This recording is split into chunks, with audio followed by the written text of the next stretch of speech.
윤석열 대통령 오늘부터 여름 휴가에 들어가서 하반기 전국 구상을 가다듬을 것으로 보입니다. 윤기찬 전 국민의힘 법률위 부위원장, 또 서용주 전 더불어민주당 산금 부대변인과 함께 정치권 소식 자세히 짚어보도록 하겠습니다. 안녕하십니까? 네, 반갑습니다.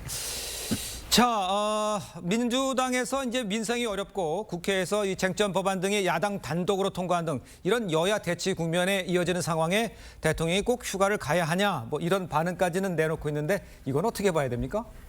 그러니까 역대 야당이 늘 했던 말이죠. 네. 대통령이 엄중한 시간에 휴가를 가느냐라고 하는데 예.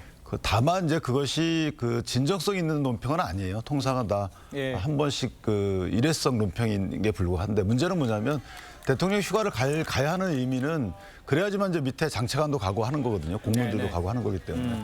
또한 대통령의 휴가라는 것은 이제 장소적인 개념이지 시간적 개념은 없습니다. 예. 그러니까 대통령이 휴가를 간다고 해서 국정을 놓는 것이 아니고 여러 가지 국정 현안에 대한 구상도 할 뿐만 아니고 구상을 위해서는 여러 사람 만나고 이렇게 하거든요. 예.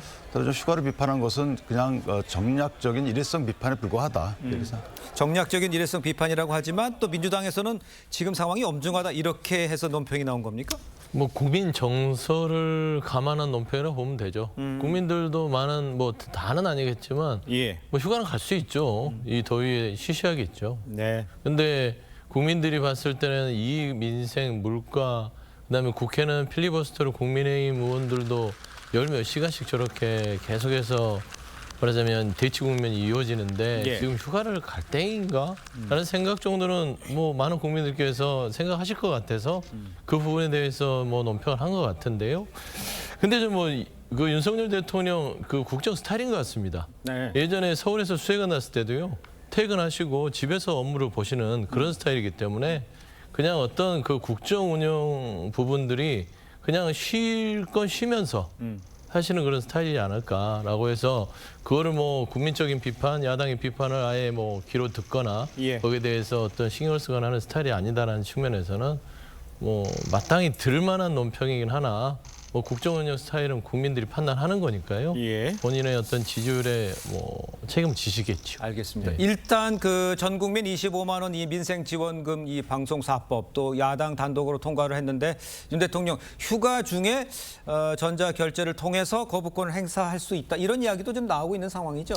근데 이제 그거는 15일 이내에 정부로 이송된 후로부터 15일 이내에 거부권을 행사하든 공파든 해야 되잖아요. 예. 그러니까 15일이라는 시간적 범위 내에서는 재량이 있을 텐데 네네. 이것이 아마 7월 26일 날 처음 방송통신회법이 통과가 됐어요. 그렇죠. 그로부터 15일 따져보니까 휴가를 다녀와서 해도 되지 않을까. 그러니까 순방 중에는 국무회의가 열리기 때문에 사실은 대통령이 전자결제를 통해서 할 수 있지만 네네. 저 휴가 중에는 장차관들이 휴가를 같이 가지 않았을까라는 생각이 들어서 국무회의와 연관성 차원에서 휴가 마치고 할 가능성도 없잖아 있다. 저는 예. 그렇게 판단하고 있습니다. 알겠습니다. 대통령 휴가와 관련해서 특별히 논평을 내는 것도 참 이례적일 수 있다 이런 생각도 해봅니다.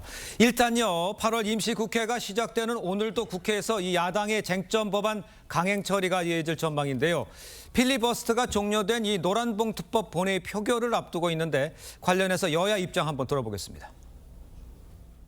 모든 노동자가 평등하게 자신의 권리를 주장하고 보호받을 수 있도록 하자는 것입니다.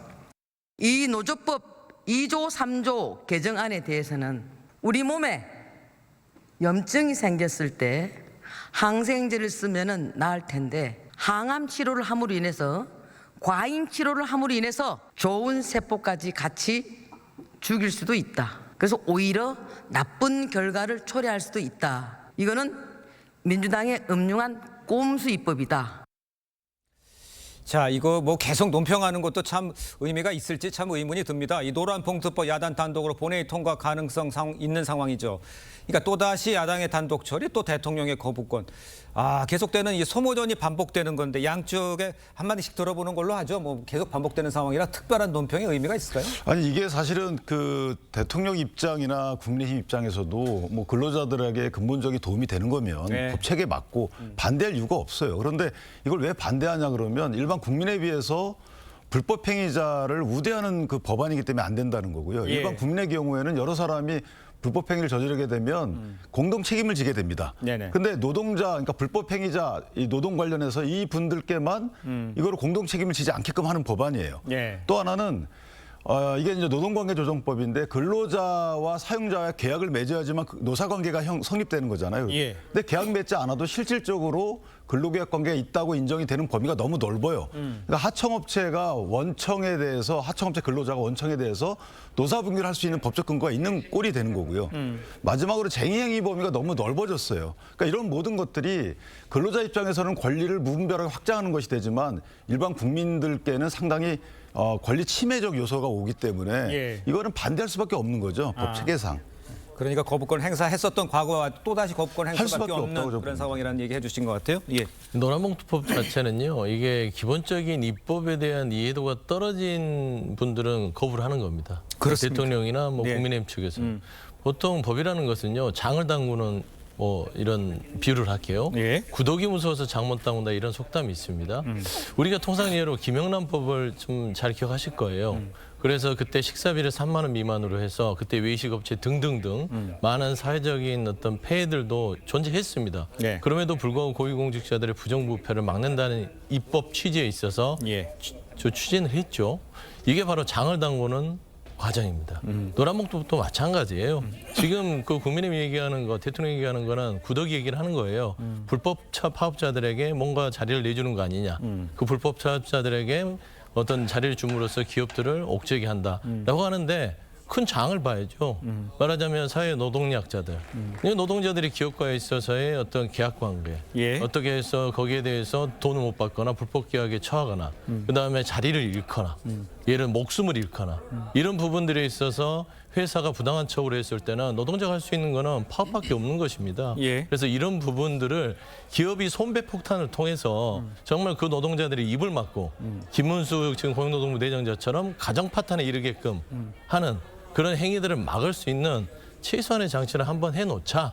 그리고 나서 이게 어느 정도 기업과 노동자 사이에 균형이 안 맞으면 이걸 개정해 나가자는 얘기인데 예. 그냥 구독 얘기만 하고 있어요. 네, 저는 그런 부분에 있어서는 상당히 국정 철학 자체가 노동에 대해서는 반노동 정서를 가지고 있다. 제가 그런 얘기하고 지금도 정당한 노동행위, 그러니까 쟁의행위에 대해서는 거기서 나온 손해에 대해서는 배상 책임을 인정하지가 않아요. 근데 불법 쟁의행위에 대해서 배상 책임을 인정하지 말자는 법이라니까요. 그러니까 앞뒤가 안 맞는 거고요.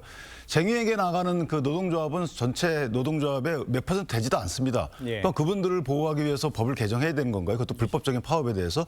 아니 이거는 불법 파업에 대해서 어떻게 보장하자고 법을 만듭니까? 그 자체가 말이 안 되는 거죠. 어떻게 불법을 보장하자 만듭니까? 그거는 정말 본말을 호도하시는 거죠. 알겠습니다. 자, 뭐 어차피 또 반복되는 상황이 벌어질 것 같아요. 자, 다음 주제로 넘어가보면요. 민주당은요, 9일 이 방송장악 청문회, 14일에는 검사 탄핵 청문회를 예고하고 있습니다. 국민의힘 야권의 압박에 글쎄요, 이제 어떻게 대응에 나설지 이게 좀 궁금해 보이긴 합니다.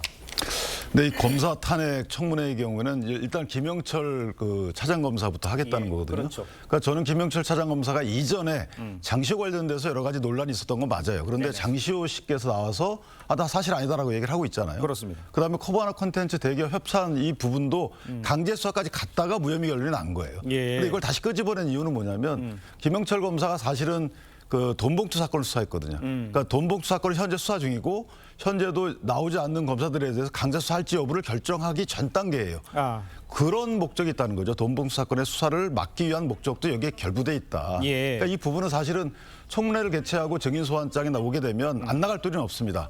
다만 이제 불출석 사유서를 한번 내보고 예. 그럼에도 불구하고 또 나오라면 나가야 되는데 나가서도 지금 본인들에 대한 형사 책임이 전제되어 있는 것들이거든요. 그렇죠. 지금 민주당이 하고 있는 것들이 예. 따라서 증언 거부권이 있는 거기 때문에 실제 실효성은 없어요. 그러나 망신주기고 또 하나 제가 말씀드린 대로 돈봉투 사건에 대한 현재 수사를 막기 위한 민주당의 술수다. 저는 그렇게 봅니다. 실효성이 없고 망신주기라는 얘기를 하신 것 같아요. 그러니까 뭐 어떤 측면에서는 그렇게 볼 수도 있지만 망신을 안 당하려면 나와서 증언을 떳떳하게 하면 되죠.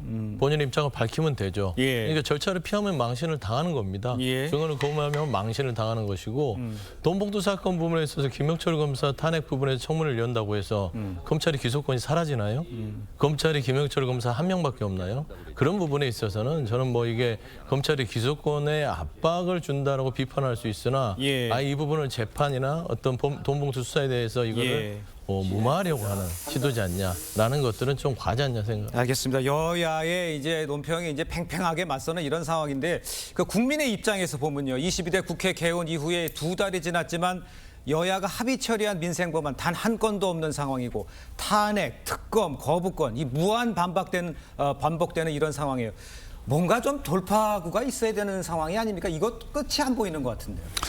그래서 저는 뭐 국회의장께서도 중재안을 냈는데 예. 그 중재안 자체가 저희가 볼 때는 그 중립적 위치에서의 중재안이 아니라고 본 거거든요. 그러니까 이럴 바에는 여야 영수회담, 그러니까 대통령과 이재명 대표가 당선이 되게 되면 예.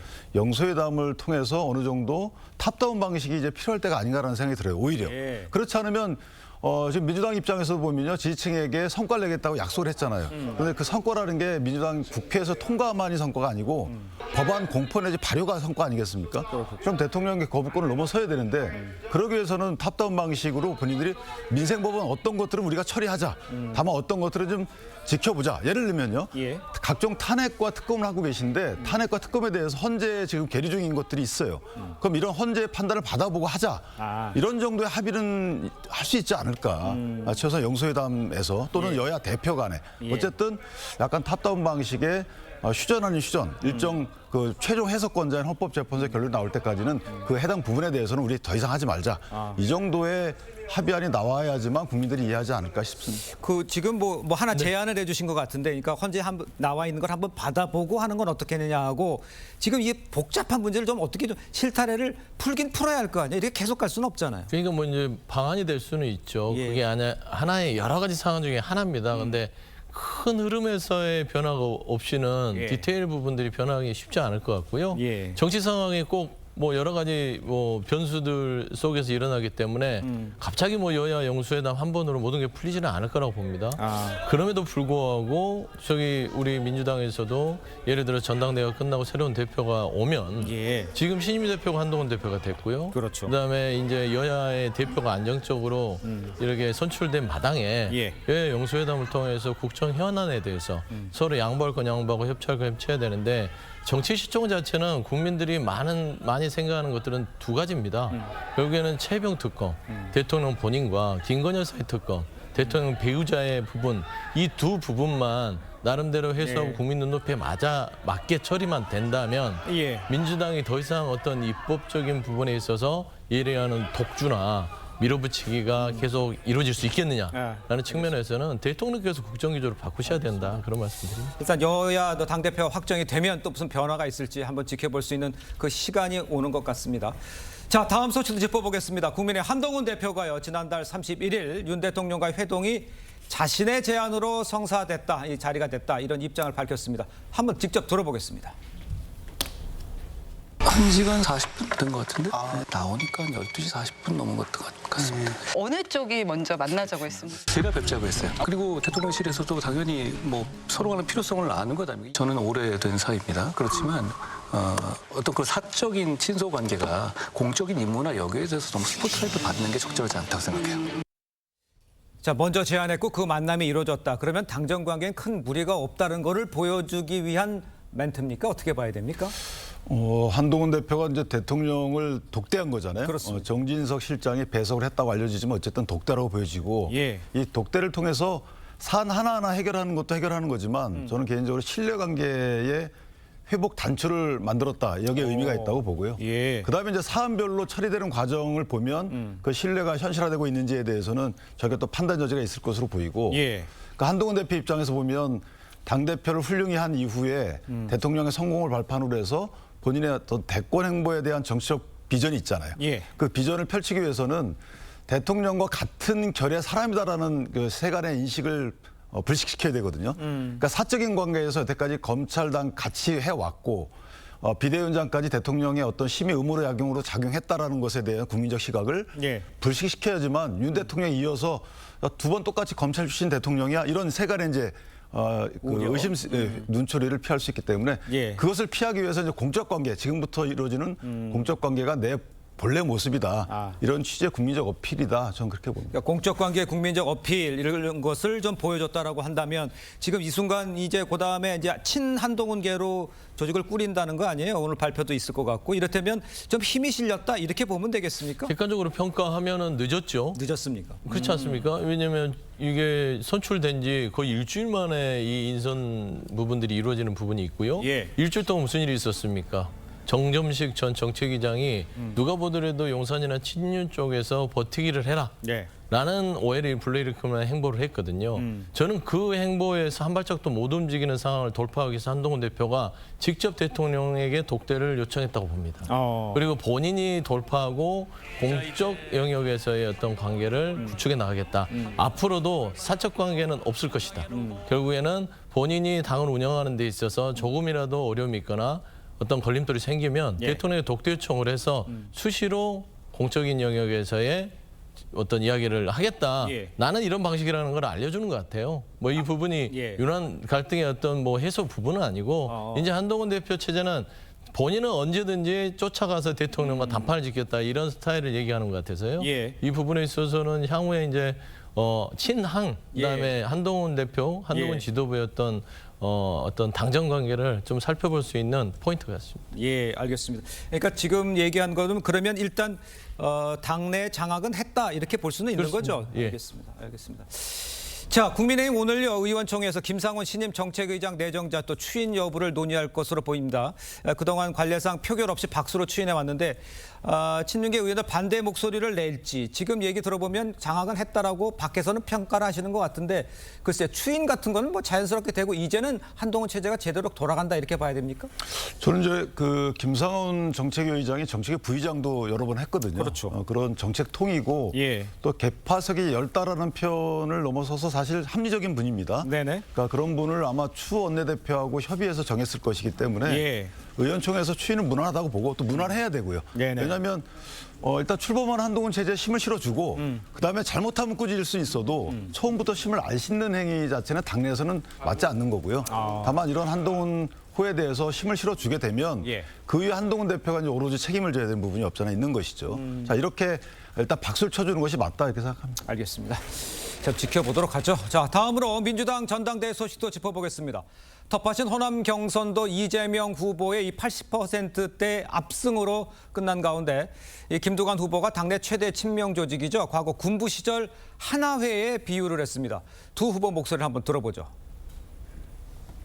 더민주 혁신회의가 당내 새로운 주요 정파가 돼가지고 사기 지방선거에서 대거 후보를 공천하면서 아마 세력을 좀 많이 완성하려고 하는 것 같아요. 그래서 그냥 이렇게 비유로 그렇게 말씀드렸고요. 다양성이 생명인 민주정당에서 의견은 다양할 수 있습니다. 김두관 후보의 생각이 그렇다는 것이니까 그런가 보다 해야죠. 뭐 비유라고 얘기는 했지만 혁신회의를 하나회를 연상시킨다? 이거 조금 뭐랄까 지나쳤다 이렇게 봐야 되는 겁니다. 하나회란 단어가 좀 지나칠 수 있죠. 예. 그러니까 뭔가 카르텔이 형성됐다 정도는 뭐 납득할 수 있으나 하나회는 진보 진영에서 봤을 때 굉장히 좀 불쾌한 단어일 수도 있거든요. 네네. 그래서 일단은 좀 이제 선거다 보니까 세게 이야기한 것 같은데 예. 저는 김두관 후보 자체가 이재명 후보에게 고언을 한 것 같습니다. 그러니까 그렇게 운영되면 안 된다. 옆에 하나의 같은 조직인 더민주혁신회의를 두는 것은 네. 과연 앞으로의 이 대표 체제에서 도움이 되겠느냐. 이 부분을 해산시키거나 해체시키는 게 맞겠다라는 메시지를 아마 앞으로 준비할 것 같은 느낌이 들어요. 그래서 일단은 이재명 후보 자체는 다양성 얘기를 하시죠. 예. 근데 이제 그 다양성이 그때그때 다른 다양성에 대해서는 안 된다. 예. 당내 민주당에 있어서의 다양성 과연 얼마나 좀 폭넓게 존재하는지에 대해서도 예. 다시 한번 새로운 지도부가 들어서면 그 부분은 한번 다시 돌아봐야 될 것 같아요. 아, 그렇군요. 한쪽으로만 치우쳐 있는 목소리가 그게 다양성이라면 그게 어떻게 보면은 주관적 다양성이 될 수 있거든요. 예. 그래서 좀 객관화될 수 있는 다양성을 보장할 수 있는 민주당의 어떤 모습들을 이끌어가는 것들이 향후에 이재명 대표의 리더십에는 큰 도움되지 않을까. 그런 고언으로 들었으면 좋겠다고 판단이 됩니다. 알겠습니다. 극성 강경파한테 그런 얘기 들으면 아니 괜찮을까요? 뭐 이게 다양성이죠. 이게 이재명 후보가 얘기하는 다양성 아니겠습니까? 알겠습니다. 자, 그런데 이제 이 후보가 사실상 승기를 굳히긴 했지만 이 호남 지역 득표율 이 80%대로 다른 지역에 비해서 다소 부진했다 이런 평가가 나왔습니다. 호남 투표율 20%대에 그쳤어요.